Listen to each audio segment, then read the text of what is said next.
대한민국은 산업화 세력과 민주화 세력, 곧 보수와 진보 두 진영으로 확연하게 나누어져 있습니다. 이것은 정치적 분립을 넘어서는 문화적, 철학적 대립을 내포합니다. 삶에 임하는 자세, 타인과 관계를 맺는 방식, 개인과 국가의 관계에 대한 견해, 그리고 한국 현대사에 대한 인식 등 모든 면에서 두 진영은 서로 다릅니다. 유시민 작가의 나의 한국 현대사, 1959년부터 2014년까지 55년의 기록은 이러한 인식하에 한국 현대사를 바라봅니다. 사실 이러한 두 진영은 지금 역사전쟁을 벌입니다. 그리고 이러한 역사전쟁에는 분명한 주체가 있습니다. 하나는 5.16과 산업화 시대를 대표하는 세력입니다.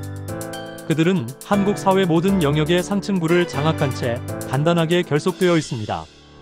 거대 재벌, 대기업 경영자와 임원들, 저마다 종편방송을 거느린 거대 신문사주와 고위 간부들, 법원과 검찰과 군대와 경찰 등 합법적 국가폭력을 관리하고 집행하는 권력기관의 고위 인사들, 그 신문과 방송에 출연하면서 부와 명성을 얻는 지식인들, 그리고 그 모두를 정치적으로 대표하는 국민의힘당입니다.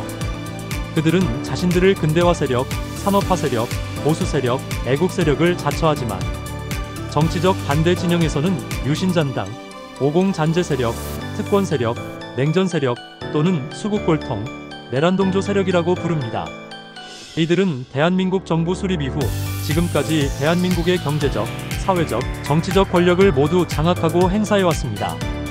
다른 하나는 4.19, 5.18과 촛불혁명, 빛의 혁명, 곧 민주화 시대를 대표하는 세력입니다. 민주화 세력, 양심 세력, 진보 세력을 자처하지만 반대 진영에서는 빨갱이, 좌경용공, 종북좌파라고 부르는 이 세력은 한국 사회 모든 영역의 낮은 곳에 흩어져 있습니다. 인권과 사회정의, 한반도 평화와 환경보호를 실현하려고 애쓰는 수많은 시민단체, 노동조합, 협동조합, 언론운동단체를 포함하는 크고 작은 공동체들입니다. 그들은 주로 온라인에서 소통하며 가끔 오프라인에서도 대규모로 결집해 대형 이벤트를 만들어냅니다.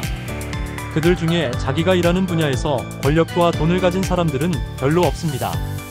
지속적으로 연대하거나 물질적 이익을 주고받지도 않습니다. 오히려 자기네들끼리 심하게 다툽니다. 그리고 이러한 민주화 세력이 대한민국 정부 수립 이후 딱 10년 동안 정치권력 하나만을 장악한 적이 있습니다. 바로 김대중, 노무현 정부 때입니다. 이후 문재인 정부도 포함됩니다. 그러나 경제권력과 언론권력 등 사회의 다른 모든 권력은 언제나 산업화 세력의 수중에 있었습니다. 따라서 한국 현대사는 이 두 세력의 분투와 경쟁의 기록입니다. 때로는 피가 강물처럼 흘렀던 싸움이 있었고, 그리고 그 싸움은 아직 끝나지 않았으며 가까운 미래에 종결될 가능성도 없어 보입니다. 왜냐하면 대중이, 국민이 둘 모두를 인정하기 때문입니다.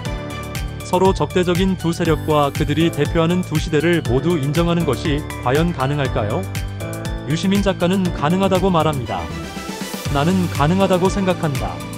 산업화 시대와 민주화 시대는 모두 우리의 과거다. 대한민국은 박정희의 시대와 김대중, 노무현의 시대를 거쳐 여기까지 왔다. 둘 중 하나만을 긍정한다면 역사와 현실의 절반을 부정해야 한다. 이것이 온전한 역사인식과 현실인식일 수는 없다. 색깔과 모양이 크게 다른 두 시대는 국민들의 내면에 이미 자리를 잡고 있다. 대한민국을 흉하면서 아름다운 나라, 부끄러움과 분노, 긍지와 설렘처럼 상충하는 감정을 동시에 느끼는 나라라고 말하는 유시민 작가는 이렇게도 말합니다. 우리의 현대사가 영광과 승리의 역사라는 주장과 불의와 오욕의 역사라는 주장은 둘 다 옳다. 하지만 절반만 옳을 뿐이다. 빛과 어둠이 공존하지 않는 역사는 없다. 인간 자체가 둘 모두를 가진 존재일진대 역사가 어찌 그렇지 않겠는가. 드높이 들어야 할 빛이 있고 그 빛으로 인해 차츰 사라져갈 어둠이 있기에 민족의 역사도 우리들의 인생도 의미를 가질 수 있는 것이 아닌가. 그렇습니다. 내 안에 아벨과 가인을 모두 가진 모습. 사도 바울도 로마서 7장 19절에서 이렇게 말합니다. 내가 원하는 바 선은 하지 아니하고 도리어 원치 아니하는 바 악은 행하는도다. 만일 내가 원치 아니하는 그것을 하면 이를 행하는 자가 내가 아니요 내 속에 거하는 죄니라. 의인이며 동시에 죄인이라는 루터의 고백도 여기서 그리 멀지 않습니다. 다른 세상은 이처럼 모순된 존재에 대한 인식과 사랑, 그리고 모순된 존재들이 만들어가는 모순된 사회와 세상을 적확하게 의식하고 대화와 소통으로 펼쳐나가는 것이 아닐까요? 힘들고 어려운 일입니다. 그러나 그렇다고 포기하면 다른 세상이 혹은 사람이 사람답게 존중받는 그런 세상은 결코 열리지 않을 것입니다.